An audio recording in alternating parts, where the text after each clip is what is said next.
This is a BlackBerry phone. Chances are you've seen one or probably even owned one at one point. Back in the day, 50% of American phone users had one, but just 7 years later, that number was 0. So what happened? How did the most popular phone company on the planet just disappear? It's a crazy story, so strap in. This is...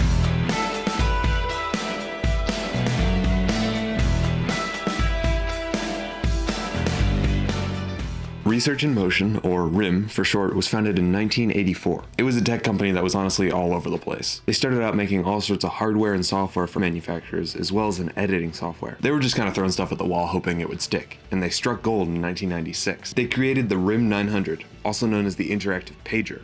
It was a two-way pager that sold really well. And looking at this design, you can see where they got the idea for the BlackBerry. Just like the BlackBerry, they marketed it to business users, and it featured a full QWERTY keyboard. Over time, they iterated and improved the design, coming out with a couple of new models every year. The BlackBerry 850 was the first device to use the BlackBerry name in 1999.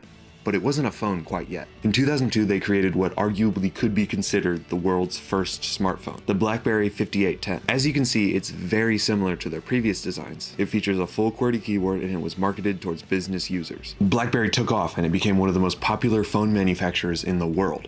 But what made them so popular?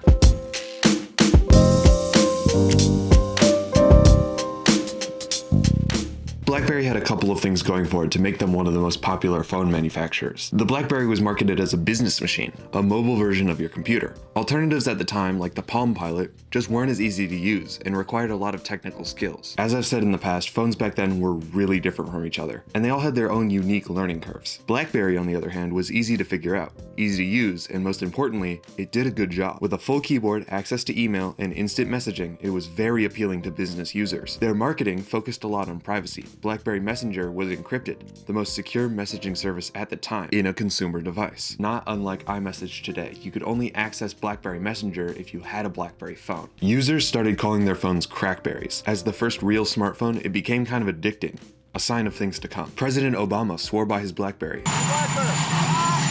as well as many celebrities. It was a very popular phone. They quickly became the most popular phone brand in America, holding 50% of the market and 20% worldwide. Pretty incredible. But as I alluded to earlier, they lost that pretty quickly. A lot of people credit the iPhone for the downfall of BlackBerry, but that's not necessarily the case.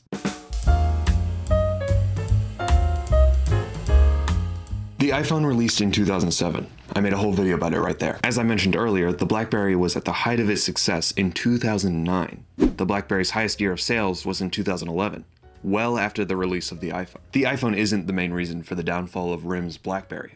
They did that themselves. It became clear pretty soon after the release of the iPhone that RIM was unable to make large changes to their BlackBerry devices. Each successful BlackBerry looks similar to the last, with very few changed features. Here's a picture of the very first BlackBerry, and one that came out 5 years later. Don't they look exactly the same? Well, I lied to you. They actually came out 7 years apart, and the one on the left came out second. BlackBerry tried to keep up with their competitors, touchscreen smartphones, but they miserably failed. But before we get into that, I have to introduce you to this guy.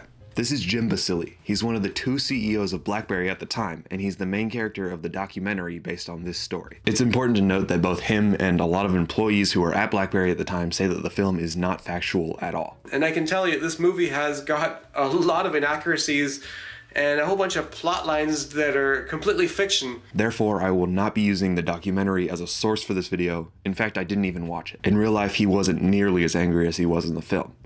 He said in an interview that the board of BlackBerry stopped listening to him pretty soon after the iPhone came out. Essentially, they got scared. They saw the success of the iPhone and started wasting money on products that didn't do well, despite the mainline BlackBerry continuing to sell more and more. They attempted a touchscreen phone called the Storm. It totally flopped. They tried to make a tablet.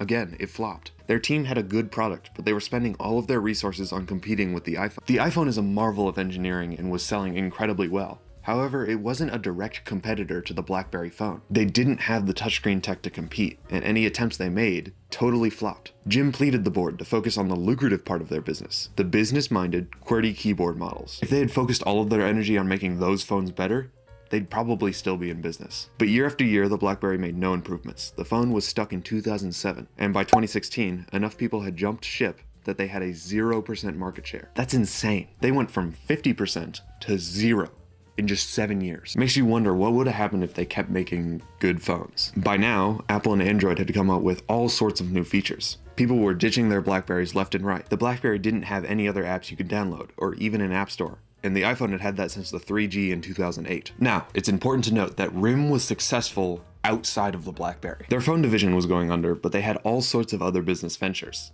Specifically software. They sold software to vehicle manufacturers, and they were helping develop prototype self-driving cars. At this point, Jim figured they should just cut their losses.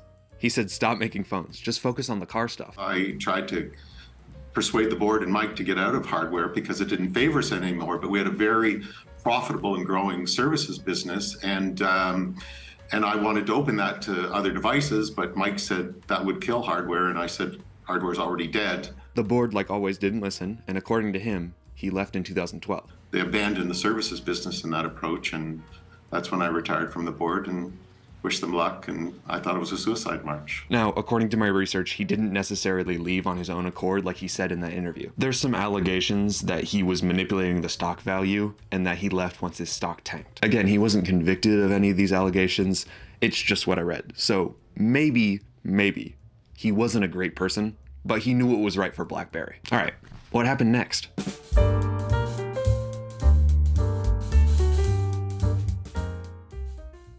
In 2016, BlackBerry closed doors on production. You can't buy BlackBerry phones anymore. They sold licenses to the BlackBerry brand, so some more BlackBerrys were produced, but these were not made by RIM, just using the BlackBerry name. The last one of these spin-offs was in 2018. Yeah, so there were a bunch of BlackBerry phones, 8 to be exact, that all had Android on them and weren't produced by RIM. These phones, to be specific, they were all produced by the TCL Corporation, and they're really weird. But yeah, BlackBerry phones with a built-in hardware keyboard running Android. Tell me if I need to make a video about this, because this could honestly be its own YouTube video. All right, back to what RIM was doing. They finally did what they should have 5 years ago and doubled down on their successful ventures. BlackBerry's no more, but RIM still successfully makes software for a lot of cars. On top of that, they're very successful in the self-driving car department and even have a few working prototypes. So why did BlackBerry fail? Well, they refused to change and got caught up in bureaucracy. Unable to change, they had lost almost all of their users to either iPhone or Android, who had come out with features so quickly that they superseded what BlackBerry was able to put out, specifically encrypted messaging and third-party app support. Thank you to Juno Knight for being my first member. I just added memberships. I set them as low as YouTube would let me, $1 a month. And for that low price, you get a fun little badge next to your name. I'll mention your name here at the end of the video, and you get to watch all of my videos early. If you like this video, I've got more just like it. All right, that's all I got. Party on, dudes.